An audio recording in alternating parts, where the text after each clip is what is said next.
अस्सलाम वालेकुम dear students, welcome to AS math universe. उम्मीद करती हूँ आप सब खैरियत और आफियत से होंगे।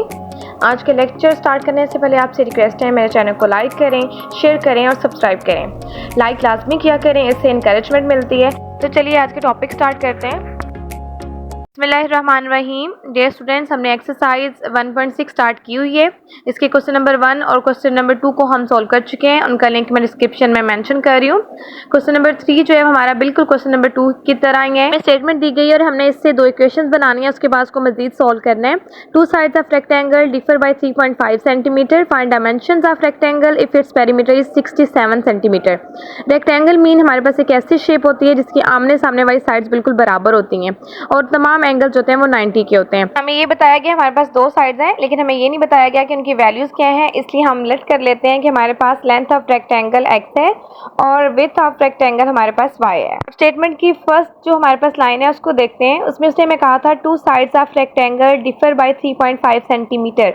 ये उसने हमें कंडीशन बताई हुई है कि अगर आप रेक्टेंगल की दो साइड्स का डिफरेंस लेते हैं, इनको माइनस करते हैं, तो हमारे पास आंसर आता है 3.5 सेंटीमीटर। तो इस तरह x minus Y is equal to 3.5 centimetre. ये हमारी एक इक्वेशन बन गई है। इसको हम फर्स्ट इक्वेशन का नेम देंगे। सेकेंड लाइन में उसने हमें पेरीमीटर दिया है। पेरीमीटर का फार्मूला होता है 2 × l + w। पेरीमीटर 67 सेंटीमीटर है, 2 लिखेंगे और l की जगह पे x और w की जगह पे y लिखेंगे। अब 2 को अंदर दोनों वैल्यू से मल्टीप्लाई करेंगे, 2x + 2y। अब इस इक्वेशन को हम रीअरेंज करेंगे, यानी जो राइट साइड है उसको हम लेफ्ट साइड पे ले आएंगे और लेफ्ट साइड को राइट साइड पे ले जाएंगे। और इस इक्वेशन को हमने सेकंड इक्वेशन का नेम दे दिया है। अब इक्वेशन जो हमें चाहिए थी वो हमने बना लिए हैं बिल्कुल फर्स्ट क्वेश्चन की तरह। अब हम इनसे नेक्स्ट स्टेप जो है वो ले सकते हैं, यानी स्टार्ट कर सकते हैं क्वेश्चन को सॉल्व करना। सबसे पहले हम मैट्रिक्स इन्वर्जन मेथड से करेंगे। उसके लिए फर्स्ट स्टेप जो होता है हमारे पास, उसमें हमें मैट्रिक्स फॉर्म बनानी होती है, यानी दोनों इक्वेशंस के जो x और y के कोफिशिएंट्स हैं उनसे हम एक स्क्वायर मैट्रिक्स बनाते हैं। यहाँ पर x का कोफिशिएंट कोई भी मौजूद नहीं है तो 1 लिखेंगे और y का -y है, इस वजह से -1, 2 और 2। इसी के साथ x और y का एक कॉलम मैट्रिक्स लिखेंगे और राइट साइड पर हम कांस्टेंट का एक मैट्रिक्स बनाएंगे। फिर इन तमाम मैट्रिक्स को हम नेम असाइन करते हैं। स्क्वायर मैट्रिक्स को हम a का नेम असाइन करते हैं और x और y को x का नेम और कांस्टेंट को हम b का नेम असाइन करते हैं। इस स्टेप में हम जो मेथड यूज करते हैं उसका फार्मूला लिखते हैं। यहाँ पर हम मैट्रिक्स इन्वर्जन मेथड से पहले इस क्वेश्चन को सॉल्व कर रहे हैं, तो उसका फार्मूला हमारे पास होता है x = a inverse dot b। अब इसमें सबसे पहले हमें a इनवर्स चाहिए जो कि adjoint of a over a determinant के इक्वल होता है। सबसे पहले हम a मैट्रिक्स जो हमारे पास बनाया था उसका डिटर्मिनेंट फाइंड आउट करेंगे। डिटर्मिनेंट फाइंड आउट करने के लिए सबसे पहले हम ब्रैकेट्स को मॉड में चेंज करते हैं, फिर डायगोनल एंट्रीज को मल्टीप्लाई करते हैं और नॉन डायगोनल एंट्रीज के प्रोडक्ट को उसमें से माइनस करते हैं। 1 2 2 माइनस प्लस माइनस माइनस 2 2 और ये दोनों माइनस मल्टीप्लाई हो गए प्लस 2 में चेंज हो जाएंगी। 2 में 2 ऐड करेंगे 4, तो ए डिटर्मिनेंट हमारे पास 4 है। इट्स मीन हमारे पास ए मैट्रिक्स जो है वो नॉन सिंगुलर मैट्रिक्स है।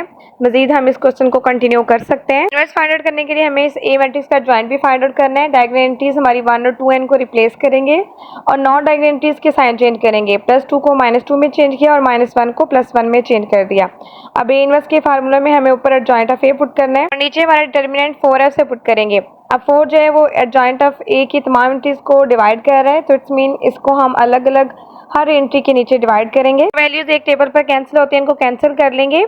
2 और 4 जो है वो हमारे पास एक टेबल पे कैंसिल हो सकती हैं। 2 1 2 2 2 4, इसी तरह इसको भी करेंगे। 2 1 2 2 2 4 और 1 और 4 जो है वो वैसे आ जाएंगे। 1/2 1/4 -1/2 और 1/4, ये हमारे पास ए इनवर्स हमने फाइंड आउट कर लिए। थर्ड स्टेप में हमें x के लिए हमारे पास x y का मैट्रिक्स था और ए इनवर्स हमने फाइंड आउट किया, उसको पुट करेंगे और b के लिए हमारे पास कांस्टेंट का एक मैट्रिक्स था। अब ए इनवर्स और b मैट्रिक्स जो है ये दोनों मल्टीप्लाई हो रहे हैं। मल्टीप्लाई करने के लिए हमारे पास जो फर्स्ट रो होती है उसको हम कॉलम से मल्टीप्लाई करते हैं, तो 1 और 2 को हम 3.5 से मल्टीप्लाई करेंगे, दरमियान में प्लस लिखते हैं और 1/4 को 67 से मल्टीप्लाई करेंगे। इसी तरह सेकंड रो है हमारे पास -1/2, इसको 3.5 से मल्टीप्लाई करेंगे, प्लस लिखेंगे और 1/4 को 67 से मल्टीप्लाई करेंगे। मज़ीद सिंप्लीफाई किया तो ये हमारे पास इस फॉर्म में आ गई हैं।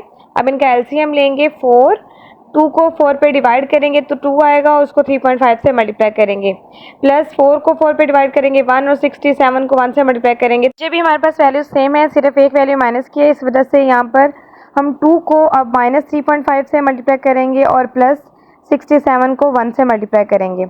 2 को 3.5 से मल्टीप्लाई करेंगे तो हमारे पास आंसर आएगा 7। 2 5 द 10, 0 लिखेंगे 1 कैरी, 2 3 द 6 और कैरी ऐड करेंगे 7।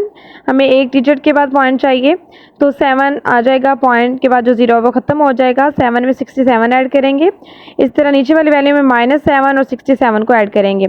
7 में 67 ऐड करेंगे तो ये 74 हो जाएगा, 74/4 और -7 और 67 को ऐड करेंगे तो +64/4 हमारा आंसर आएगा। 74/4 को 2 के टेबल पे डिवाइड करेंगे, 2 2 द 4 और ऊपर 2 3 द 6 और उधर चला जाएगा 1 14, 2 7 द 14 तो 13 7/2। इसी तरह 60/4 को हम एक टेबल पे डिवाइड करेंगे, 4 1 द 4, 4 1 द 4 और 2 उधर चला जाएगा 20, 4 5 द 20 तो ये बनेगा 15/1। 1 को मेंशन नहीं करते।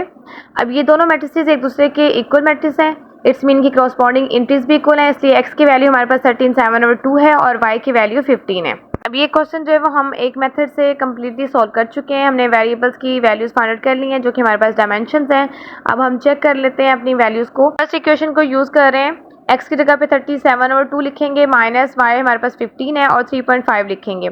एलसीएम लेंगे 2 को 2 पे डिवाइड करेंगे 1 आएगा, 37 को 1 से मल्टीप्लाई करेंगे 1। इस तरह यहाँ पे हमारे पास 1 को 2 पे डिवाइड करेंगे 2 आएगा और 15 2 द 30। 37 में 30 को माइनस करेंगे 7/2। अब डिवाइड करते हैं, 2 3 द 6, 7 में 6 को माइनस करेंगे 1, पॉइंट लगाएंगे और 0 लेके आएंगे, 2 5 द 10 तो ये 3.5 है हमारे पास। इस तरह हमारी राइट और लेफ्ट साइड दोनों इक्वल आ चुकी हैं।